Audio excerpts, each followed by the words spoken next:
You were president, sir, and respectfully, I still didn't hear an answer about whether you want to crack down on Russians who are crimes. It sounds like the answer is no. If I'm wrong, please correct me. I understand you want a negotiation with the United States directly, but internally you could put a stop to this if you had the desire. Послушайте меня. I want you to listen to me. We will counter anything that violates current Russian law. If the actions of our citizens, no matter what they are or whom they target, violate current Russian laws, we will respond. If they don't violate Russian law, we can't respond with anything. If no Russian law has been broken, no one can be held accountable. I must look at what they've done. Give us the materials. Nobody has given us anything. Democratic National Committee, hacking into John Podesta's email, creating in our election false information on Twitter, on Facebook, spreading misinformation when it comes to Black Lives Matter, when it comes to the shooting we just had in Parkland, Florida, when it comes to our presidential election, spreading fake news in order to alter the course of a presidential race. That's what I'm talking about. With all due respect for you personally and for the body of the people's representatives, the U.S. Congress, and we treat all these people with respect, I want you to really understand this. Do you have people with training in law? Of course you do. 100%. Highly educated people. We can't even launch an investigation without cause. Our conversation today, or an inquiry in the U.S. Congress, is not sufficient cause. Give us at least an official inquiry with a statement of facts. Send us an official paper. After all, a conversation on air can be grounds for an investigation. In the United States. Now a special prosecutor with a criminal indictment. That's not enough for you to look into it? Absolutely not. If you don't have legal training, I can assure you that an inquiry is required for this. Then you should understand that a corresponding official inquiry should be sent to the Prosecutor General's office of the Russian Federation. That said, we don't even have a treaty on how to proceed, but send us something in writing at least. Undermines its relations with a major partner, the United States of America.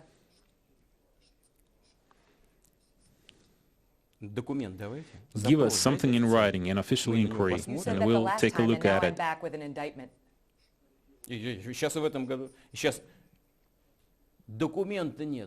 is nothing in writing. Send an inquiry to the Prosecutor General's office. It's necessary to go through official channels rather than with the help of the media and harsh words in the U.S. Congress, leveling accusations against us that are totally unsubstantiated. Give us something in writing. You were president back in 2001 when the FBI arrested one of its own, Robert Hanssen, for spying for the Russian Federation. In retaliation, President George W. Bush kicked 50 alleged Russian spies out of the United States, and the Kremlin did the same, throwing 50 Americans out of the U.S. Embassy in Moscow immediately. This is a tradition that goes back for decades.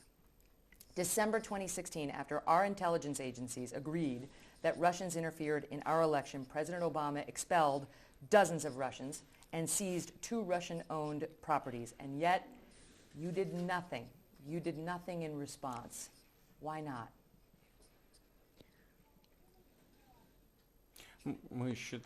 We believed, and I still believe, that there were no grounds for this whatsoever. This is the first point. Secondly, this was done in clear violation of international law and the Vienna Convention on Diplomatic Relations. The totally groundless seizure of our property constitutes a flagrant violation of international law. We were strongly hoping for a response from the new administration, but since none is forthcoming, and I've already said this and the foreign minister repeated this, we will turn to the appropriate courts of the United States to protect our interests.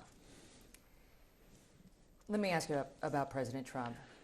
Anytime he says it is supremely deferential. Never a harsh word for you. Although if you look at the way he speaks about members of his own party, even of his own staff, never mind other political leaders, he frequently personally insults them. Why do you think he's so nice to you?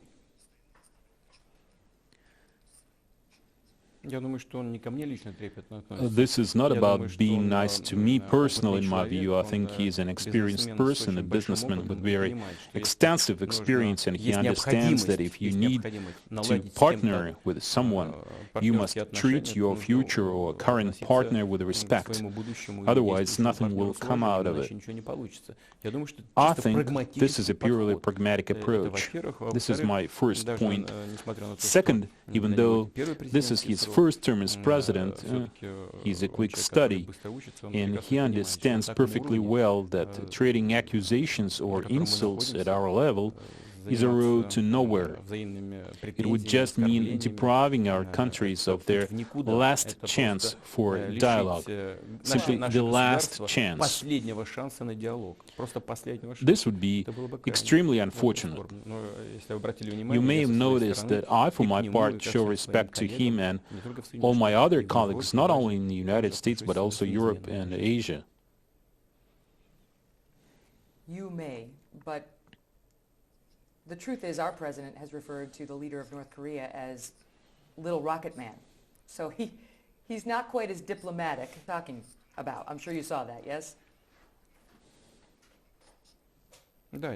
Yes, I did. You are aware of our position on that account.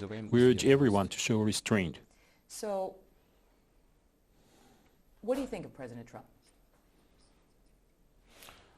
The question is not entirely appropriate because President Trump's work should be assessed by his constituents, the American people. There is one thing, though, that I would like to say, like it or not. We may dislike certain things as well, but he does his best to keep the election promises that he made to the American people. So, he is consistent in this sense. I think that, in fact, this is the only proper way to show respect for the people who voted for him.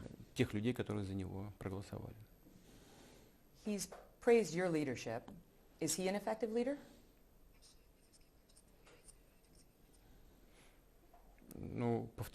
Well, again, this is up to the American people to decide. He has strong leadership qualities, of course, because he takes responsibility when he makes decisions. To reiterate, whether some people like his decisions or not, he still goes ahead and does it. This, of course, is a sign of leadership qualities. Do you ever read his tweets? No, I don't. Do you ever tweet? No. Why not? I have other means of expressing my point of view or making decisions. Well, Donald is a more modern person. Would you say he's more colorful than you are?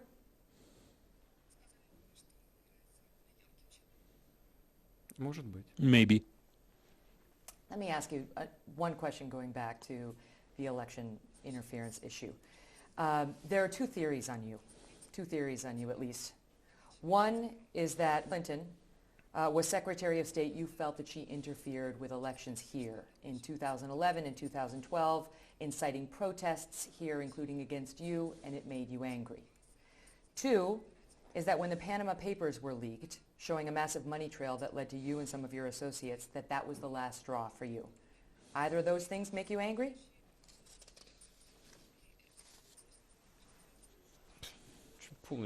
This is complete nonsense. Speaking about Hillary, I know her personally, and we generally always maintained a good dialogue every time we met. I can't understand why at some stage her advisors probably suggested that she focus part of her election campaign on criticizing developments in Russia. Well, it was their choice. I never took it personally.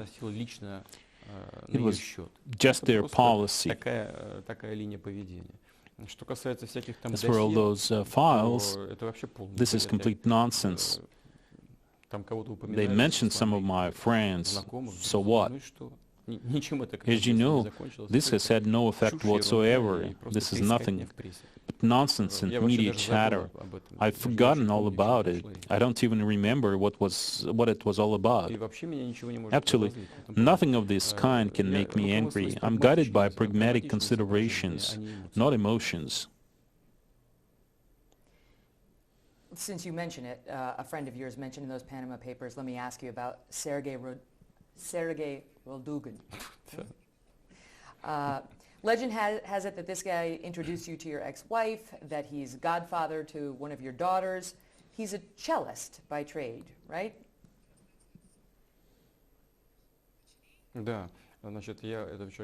Yes, I know him very well. He is a friend and a wonderful musician. He has devoted his life to art and music. By the way, many artists here are also involved in business one way or another. Apart from me, Sergei also has other ties in the country, including business people who have involved him in this work. He has made his money legally. He hasn't made hundreds of billions. Everything he earned, he has spent on the purchase of musical instruments abroad, which he has brought to Russia. He uses some of these instruments personally. For example, the cello. He plays the cello. A $12 million Stradivarius, right? Yes, something like that. But it is a unique instrument. Yes, it is. He must be eccentric, but then all artists are eccentric. To spend all this money on musical instruments. I think he bought 2 cellos and 2 violins. He plays one himself and has given the others to other musicians who are playing them.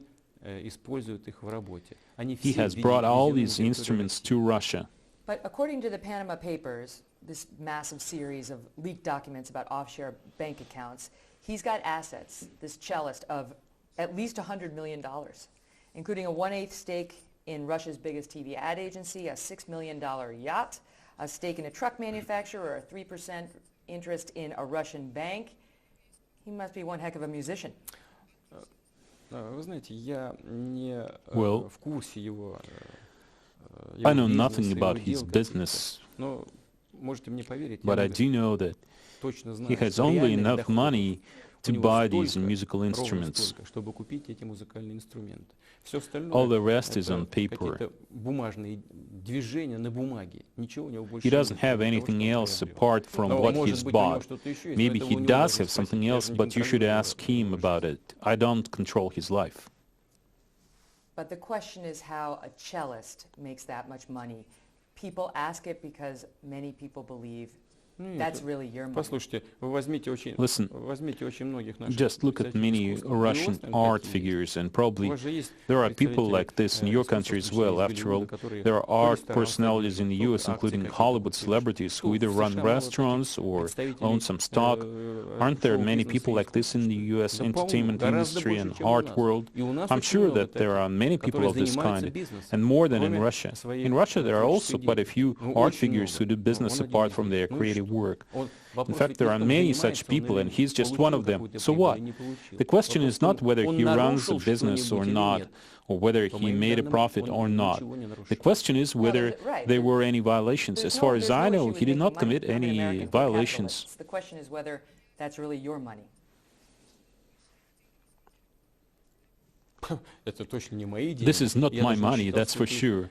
I don't even know how much Mr. Roldugin has, as I've already said. As far as I know, he has not committed any violations in his business and creative undertakings. He did not violate any Russian law or norm.